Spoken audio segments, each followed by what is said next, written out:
اے پیغمبر میرے بندوں کو بتا دو کہ میں بڑا بخشنے والا ہوں، بڑا مہربان ہوں، اور یہ کہ میرا عذاب بھی درد دینے والا عذاب ہے۔ اور ان کو ابراہیم کے مہمانوں کا احوال سنا دو۔ جب وہ ابراہیم کے پاس آئے تو سلام کہا۔ انہوں نے کہا کہ ہمیں تو تم سے ڈر لگتا ہے۔ مہمانوں نے کہا کہ ڈریے نہیں، ہم آپ کو ایک دانشمند لڑکے کی خوشخبری دیتے ہیں۔ وہ بولے کہ جب مجھے بڑھاپے نے آ پکڑا تو تم خوشخبری دینے لگے، اب کاہے کی خوشخبری دیتے ہو؟ انہوں نے کہا کہ ہم آپ کو سچی خوشخبری دیتے ہیں، سو آپ مایوس نہ ہوں۔ ابراہیم نے کہا کہ اللہ کی رحمت سے مایوس ہونا تو گمراہوں کا کام ہے۔ پھر کہنے لگے کہ فرشتوں، تمہارا اصل کام کیا ہے؟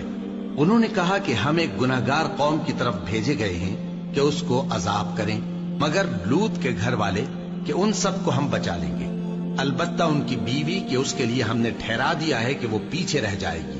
پھر جب فرشتے لوط کے گھر آئے تو انہوں نے کہا کہ تم تو ناآشنا سے لوگ ہو۔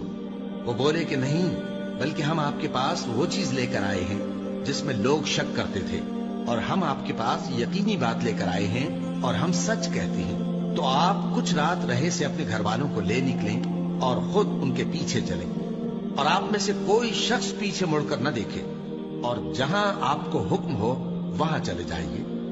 اور ہم نے لوط کی طرف وہی بھیجی کہ ان لوگوں کی جڑ صبح ہوتے ہوتے کاٹ دی جائے گی۔ اور اہل شہر لوط کے پاس خوش خوش دوڑے آئے۔ لوط نے کہا کہ یہ میرے مہمان ہیں، کہیں ان کے بارے میں مجھے رسوا نہ کرنا، اور اللہ سے ڈرو اور میری بے آبروئی نہ کرو۔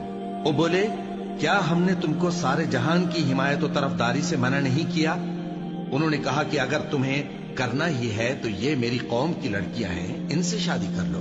اے نبی، تمہاری جان کی قسم، وہ اپنی مستی میں مدہوش ہو رہے تھے، سو ان کو سورج نکلتے نکلتے چنگھاڑ نے آ پکڑا، اور ہم نے ان بستیوں کو الٹ کر نیچے اوپر کر دیا اور ان پر کھنگر کی پتھریاں برسائیں۔ بے شک اس قصے میں اہل فراست کے لیے نشانی ہے، اور وہ بستیاں اب تک شام جانے والے سیدھے رستے پر موجود ہیں۔ بے شک اس میں ایمان لانے والوں کے لیے